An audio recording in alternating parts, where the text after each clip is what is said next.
बेटा अब आपका नेक्स्ट टॉपिक है चुंबकीय द्विध्रुव आघूर्ण। तो जब भी हम किसी चुंबकीय द्विध्रुव जैसे दंड चुंबक, धारा लूप या कोई कुंडली को चुंबकीय क्षेत्र पे रखते हैं तो हमें पता है कि चुंबकीय क्षेत्र में रखने पर क्या होता है, क्योंकि चुंबकीय क्षेत्र भी है, विद्युत क्षेत्र भी है, तो उस पर एक बल युग्म कार्य करने लग जाता है जो क्या करता है, उस द्विध्रुव को चुंबकीय क्षेत्र के समांतर करने का प्रयास करता है। जैसे कि मैं आपको कई बार बता चुकी हूँ बल आघूर्ण के बारे में, तो ये पीछे भी आप टॉपिक पढ़ चुके हैं। वो जो बल आघूर्ण होता है टो इज इक्वल टू वो किसकी होता है, NIA sin थीटा। और यहाँ पर क्या किया इन्होंने, ये कोई नया टॉपिक नहीं है, वो पहले वाला ही टॉपिक है।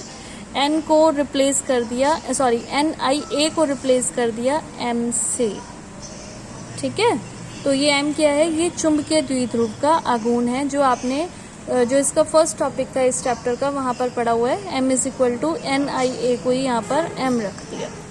अगर साइन थीटा जो है वो 90 डिग्री हो जाए, तो साइन 90 का मान 1 होता है, तब टो जो है ये टो मैक्सिमम हो जाएगा which is equal to MB। तो MB का मान क्या आ गया, टो मैक्सिमम अपॉन B। अगर हम B को 1 कर दें, जो चुंबकीय क्षेत्र है वो एकांक कर दें, तो यहाँ से देखिए अब इसकी डेफिनेशन क्या आई कि किसी चुंबकीय द्विध्रुव का चुंबकीय आघूर्ण वह बल आघूर्ण है जो द्विध्रुव को एकांक और एक समान चुंबकीय क्षेत्र में क्षेत्र की दिशा के लंबवत, क्योंकि साइन थीटा भी हमने 90 डिग्री लिया है, लंबवत रखने पर ध्रुव पर लगता है। और ये जो है ये एक सदिश राशि है। इसकी दिशा हम कैसे ज्ञात करते हैं, अपने दाएं हाथ के पंजे को खोलना है और उंगलियों को लूप, जो धारावाही लूप होता है उसके चारों ओर घुमाना है। तो जो अंगूठा होता है वो क्या करता है, चुंबकीय आघूर्ण की दिशा को बताता है। इसके बाद इसका मात्रक क्या होगा, जो टो का मात्रक है और अपॉन B का मात्रक है। टो का मात्रक न्यूटन मीटर, B का मात्रक न्यूटन पर एम्पियर मीटर। तो इसका मात्रक क्या हुआ, एम्पियर मीटर स्क्वायर। मैंने आपको बताया था ना कि M is equal to actual में क्या है, M is equal to NIA है। तो अब वहां से भी जरा मात्रक निकाल के देख लीजिए। ये N तो है फेरों की संख्या, इसका तो कोई मात्रक नहीं है। I का मात्रक क्या होता है, एम्पियर, और A का मात्रक क्या होता है, क्षेत्रफल है, ये मीटर स्क्वायर। तो एम्पियर मीटर स्क्वायर आया ना, यहाँ पर भी वही मात्रक है, ठीक है। और जो इसकी विमा होती है वो होती है L स्क्वायर A। तो ये एक छोटा सा टॉपिक चुंबकीय द्विध्रुव आघूर्ण। अब इसके जो भी खैर टॉपिक रह गए हैं वो छोटे छोटे ही रह गए हैं। अब नेक्स्ट है परमाणु में परिक्रमण करने वाले इलेक्ट्रॉन का चुंबकीय द्विध्रुव आघूर्ण। तो आपको पता है कि इलेक्ट्रॉन जो होता है वो कहाँ पे घूमते हैं, नाभिक के चारों ओर घूमते हैं। सपोज परमाणु में एक इलेक्ट्रॉन नाभिक के परितः R त्रिज्या के वृत्ताकार पथ में V वेग से घूम रहा है। तो जो उस पर धारा होगी I is equal to ET, हमें पता है Q इज इक्वल टू क्या होता है, IT होता है ना। तो यहाँ से I is equal to Q upon T, क्योंकि हम इलेक्ट्रॉन की बात कर रहे हैं तो E यहाँ ये आवेश होता है इलेक्ट्रॉन के लिए, E आ गया। और T जो है ये वो टाइम, तो यहाँ पर हम परिक्रमण काल ले लेंगे। अब क्योंकि जो इलेक्ट्रॉन है वो R त्रिज्या के पथ पर घूम रहा है, V वेग से घूम रहा है, तो हम परिक्रमण काल को क्या लिख सकते हैं, 2πr अपॉन V। तो I इज इक्वल टू क्या हो गया, E upon 2πr upon V, EV upon 2πr इसका मतलब। अब भी मैंने आपको पीछे भी बताया कि M इज इक्वल टू क्या होता है, IA होता है, जो आघूर्ण होता है। अगर सिर्फ एक फेरा, इलेक्ट्रॉन के लिए तो एक ही फेरा होगा ना, तो M is equal to IA, I का मान EV अपॉन 2πr और A क्षेत्रफल का मान πr स्क्वायर। तो M का मान क्या आ गया, EVr अपॉन 2। ये इलेक्ट्रॉन का चुंबकीय आघूर्ण हो गया, ठीक है। अब हम बात करते हैं कोणीय संवेग की। 11th क्लास में आपने पढ़ा हुआ है ना कोणीय संवेग, J से रिप्रेजेंट करते हैं इसे एंगुलर मोमेंटम को, which is equal to I omega, जहाँ पर I क्या होता है, I होता है जड़त्व आघूर्ण। ये भी आपने 11th क्लास में पढ़ा है। और जड़त्व आघूर्ण किसके बराबर होता है, mr स्क्वायर के। और ओमेगा कोणीय वेग आपने पढ़ा हुआ है, ये रिलेशन याद है ना, V is equal to R omega. तो omega is equal to V upon R, वो मान यहाँ पर रख लेंगे। तो क्या आ गया, MVR J is equal to angular momentum जो है वो आ गया आपका mvr और m आया EVR/2।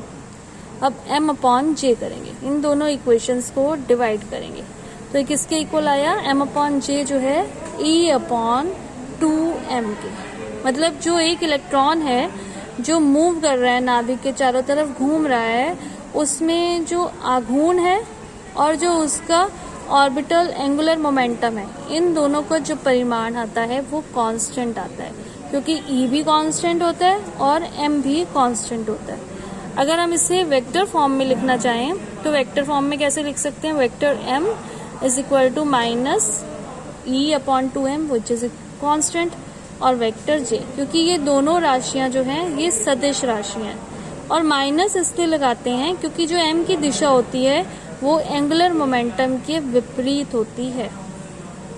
ठीक है, और इसका आपको मात्रक पता ही है, इसका मात्रक क्या होता है, एम्पियर मीटर स्क्वायर। अब नेक्स्ट टॉपिक, जो लास्ट टॉपिक है वो है बाह्य चुंबकीय क्षेत्र में चुंबकीय द्विध्रुव की स्थितिज ऊर्जा। हमें ये पता है कि जब भी चुंबकीय द्विध्रुव को चुंबकीय क्षेत्र में रखते हैं तो इस पर एक बल युग्म कार्य करने लग जाता है।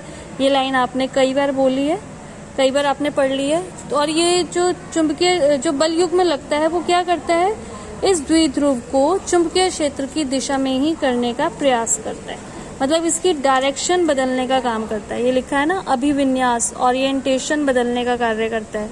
जैसे हम कैमरे से भी कुछ वीडियो क्लिक बनाते हैं या फोटो क्लिक करते हैं, हम उसकी ओरिएंटेशन को सेट करते हैं ना, डायरेक्शन को चेंज करते हैं।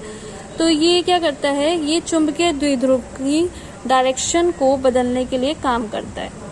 तो जहाँ पर भी कार्य किया जाएगा वो किसकी फॉर्म में संचित हो जाता है, यहाँ पर वो चुंबकीय द्विध्रुव में स्थितिज ऊर्जा के फॉर्म में संचित हो जाता है। तो हमें पता है टो is equal to mb sine theta, ये तो है बलाघूर्ण। हमें क्या निकालना है, कार्य, क्योंकि जो कार्य है वो ही स्थितिज ऊर्जा की फॉर्म में संचित हो जाएगा। तो dw is equal to to D theta. ये आपके सब 11th क्लास के जो आपने दृढ़ पिंडों की घूर्णन गति वाला चैप्टर पढ़ा हुआ है वहीं से आएंगे। तो dw is equal to to D theta, tau का मान रखेंगे mb साइन थीटा और साथ में d थीटा। तो w इज इक्वल टू, इसका हम इंटीग्रल कर देंगे। साइन थीटा का जो इंटीग्रल होता है वो होता है माइनस कॉस थीटा। तो mb माइनस कॉस थीटा और लिमिट्स θ1 से θ2 तक। जब इंटीग्रल में हम लिमिट्स लगाते हैं तो क्या किया जाता है, सबसे पहले ऊपर वाली लिमिट लगाते हैं, फिर माइनस करके नीचे वाली लिमिट लगाते हैं। अब यहाँ पहले से ये एक माइनस है तो हमने क्या किया, इस माइनस को हटाने के लिए पहले नीचे वाली लिमिट लगा दी और फिर ऊपर वाली लिमिट लगा दी। तो mb cos θ1 माइनस cos θ2।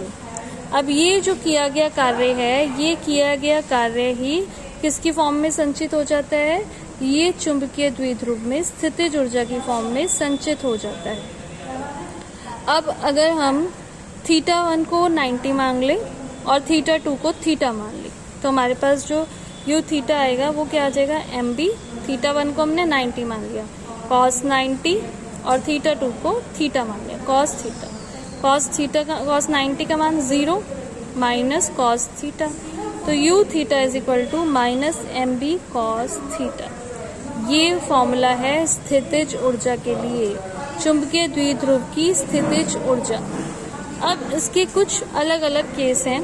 सबसे पहला केस, अगर जो चुंबकीय द्विध्रुव है वो चुंबकीय क्षेत्र की दिशा में ही हो, मतलब द्विध्रुव और चुंबकीय क्षेत्र दोनों की दिशा समान हो, तो इनके बीच में जो बना हुआ कोण होगा थीटा वो क्या होगा, 0। cos 0 का मान क्या होता है, 1। तो हमारे पास जो रिजल्ट आएगा वो क्या आ जाएगा, u0 is equal to minus mb। इस स्थिति को बोला जाता है संतुलन की स्थिति, जब चुंबकीय द्विध्रुव जो है चुंबकीय क्षेत्र के ही दिशा में हो, तो इसको बोला जाता है स्थायी संतुलन की स्थिति। सेकंड केस, यदि चुंबकीय द्विध्रुव जो है चुंबकीय क्षेत्र के लंबवत हो तो थीटा 90 हो जाएगा, cos 90 का मान 0 होता है, तब u जो है वो हो जाएगा 0।